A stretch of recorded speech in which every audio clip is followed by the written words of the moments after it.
For nearly 10 years, the most powerful intelligence agencies on Earth searched for one man.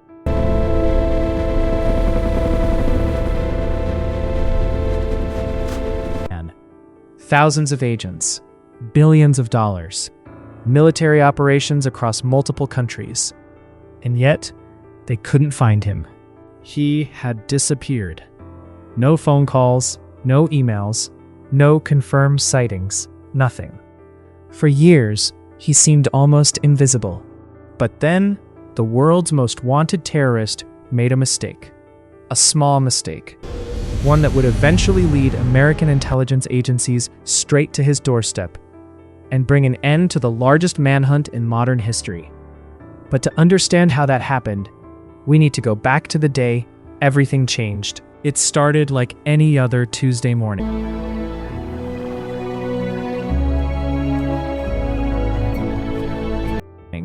People were grabbing coffee on their way to work. Office buildings were filling up. Millions of Americans were beginning another ordinary day. But within the next few hours, nothing would ever be ordinary again. At 8:46 a.m., a passenger airliner slammed into the North Tower of the World Trade Center in New York City.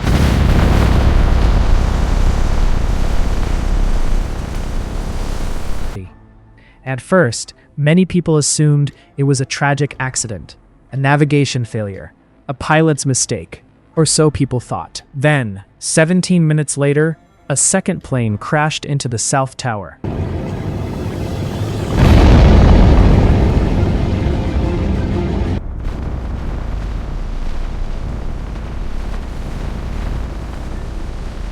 And in that moment, the truth became impossible to ignore. America was under attack. In the days following 9/11, America was in shock. The country was grieving, angry, and desperate for answers. One question stood above all the others. Where is Osama bin Laden? The man believed to be responsible for the deadliest terrorist attack in American history had vanished. But the United States made one thing clear. This wasn't going to be a short operation. This would be a manhunt, and it would continue until its target was found. Very quickly, all eyes turned toward Afghanistan. At the time, intelligence reports indicated that Osama bin Laden was being protected by the Taliban government. The United States issued an ultimatum: hand him over. The Taliban refused. For Washington, that refusal changed everything. On October 7, 2001, the United States launched military operations in Afghanistan. Airstrikes began.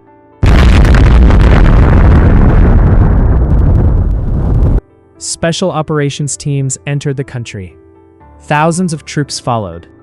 Many believed the hunt would be over within months, but they were wrong. As American forces moved deeper into Afghanistan, bin Laden seemed to disappear.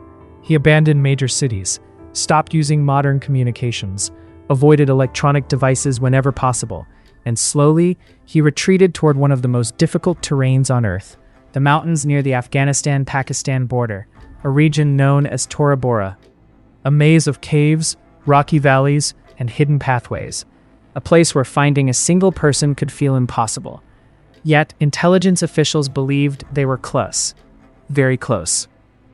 By December 2001, American forces and local allies had surrounded much of the area. Heavy bombing campaigns targeted suspected hideouts. Search teams moved through mountain passes. For a moment, it looked like the hunt might be ending. Then everything changed. When the fighting finally slowed down, Osama bin Laden was gone. Once again. No body, no capture, no confirmation, just questions. Some reports suggested he escaped through mountain routes. Others believed he crossed into Pakistan. What was certain, however, was that America's best chance had slipped away, and the hunt entered a frustrating new phase. Months passed, then years. 1 year passed. 3 years passed. 5 years passed. Still nothing. The CIA expanded operations across multiple countries. Suspects were interrogated. Financial networks were monitored. Communications were analyzed. Thousands of leads were investigated. Most led nowhere. At times, it felt as if bin Laden had simply disappeared from the face of the earth. Yet intelligence officers kept coming back to one question. If Osama was still alive, how was he communicating with the outside world? Al-Qaeda was still functioning. Messages were still being delivered. Orders were still reaching key figures. Someone had to be carrying those messages. Someone trusted enough to move between bin Laden and the rest of the organization. Over the years, investigators questioned numerous captured terrorists. Most offered little useful information. Some lied, some stayed silent. But one name kept appearing, again and again and again: Abu Ahmed al-Kuwaiti. At first, the name didn't mean much. Nobody knew exactly who he was, but too many people connected to bin Laden had mentioned him. That couldn't be a coincidence. Gradually, analysts began piecing together a picture. Al-Kuwaiti wasn't just another member of Al-Qaeda. He appeared to be someone much more important. Possibly a courier, a trusted messenger, a man who could move information directly between bin Laden and the outside world. And if that was true, then finding him might be the key to finding Osama himself. Gradually, the mission shifted. The CIA stopped looking directly for bin Laden. Instead, they started hunting his shadow, the man who might unknowingly lead them straight to the world's most wanted terrorist. For years, the trail remained cold. Then, in 2010, everything changed. A phone call was intercepted. It lasted only moments, but for CIA analysts, it was a breakthrough. The voice on the other end was believed to belong to Abu Ahmed al-Kuwaiti. After nearly a decade of dead ends, they finally had a real lead. They still didn't know where Osama bin Laden was hiding. But for the first time in years, they felt closer than ever. And that lead was about to guide them to a quiet city in Pakistan, to a strange compound hidden behind high walls, a place that looked ordinary from the outside, but concealed one of the biggest secrets of the 21st century. After nearly 9 years of searching, the CIA finally had its first real breakthrough: a name, Abu Ahmed al-Kuwaiti. For years, that name had appeared in interrogation reports and intelligence files. Nothing more than a clue, but now investigators were tracking him in real time, and soon they began following his movements. What they expected to find was another piece of Al-Qaeda's network. What they actually found changed everything. In the quiet Pakistani city of Abbottabad, al-Kuwaiti repeatedly traveled to a mysterious compound. At first glance, it didn't look remarkable, just another large property hidden behind walls. But the more analysts studied it, the stranger it became. The compound was surrounded by walls nearly 18 feet high. Barbed wire lined the top. There were very few windows, no internet connection, no telephone lines, and perhaps most unusual of all, the residents burned their trash instead of putting it out for collection. It was as if whoever lived there was determined to leave no trace behind. The CIA placed the compound under constant surveillance. Satellite imagery was analyzed. Movement patterns were tracked. Every visitor was documented. Every detail was examined. But there was one major problem. They couldn't see Osama bin Laden. Not once. Not even for a second. Still, something didn't feel right. The property was unusually secure. The behavior of the people inside seemed carefully controlled. And then analysts noticed something interesting. A tall man occasionally appeared in the courtyard. He would walk alone, slowly, back and forth. His face was never clearly visible. No photographs could positively identify him.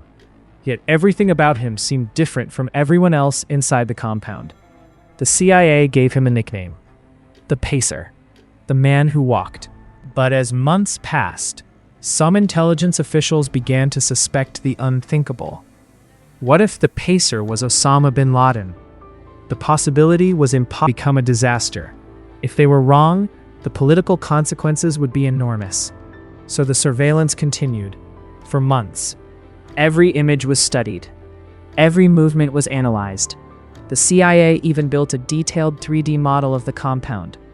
Analysts attempted to map rooms they had never entered. They estimated who lived there, how they moved, and where the mysterious man might be sleeping. Eventually, the evidence was presented to President Barack Obama. Inside the White House, discussions became increasingly intense. No one could say with absolute certainty that bin Laden was inside, but many believed he was. The question was simple. Should they act? Several options were considered. One proposal called for a massive airstrike. Another suggested a drone strike. Both options carried serious risks. If bin Laden wasn't there, the opportunity would be wasted. And even if he was there, an airstrike might destroy the evidence needed to prove it. After weeks of debate, a different plan emerged. Riskier, far riskier, but potentially far more effective.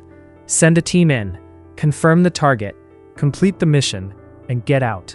The operation received a name, Operation Neptune Spear. The mission was assigned to one of America's most elite military units. The operators trained relentlessly. A full-scale replica of the compound was secretly constructed. Every staircase, every doorway, every hallway, studied over and over again, because once the mission began, there would be no room for mistakes. May 1st, 2011. Under the cover of darkness, 2 modified stealth helicopters lifted off from Afghanistan. Inside were the men tasked with carrying out one of the most important missions in modern American history. Many understood the risks. Some knew they might not come home. After crossing into Pakistan, the helicopters approached Abbottabad. Everything seemed to be going according to plan.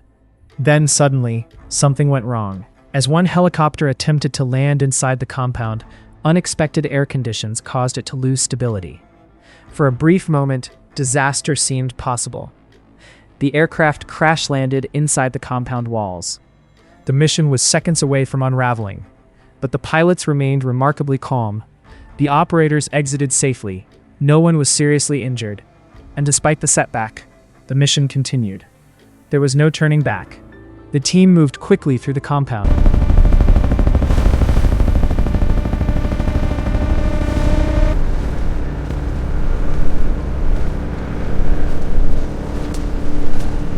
Doors were breached, rooms were cleared. Every second mattered. Every corner could hide a threat.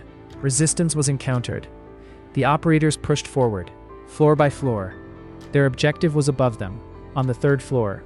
As they climbed the final staircase, the encounter lasted only moments. Then it was over. The world's most wanted terrorist was dead.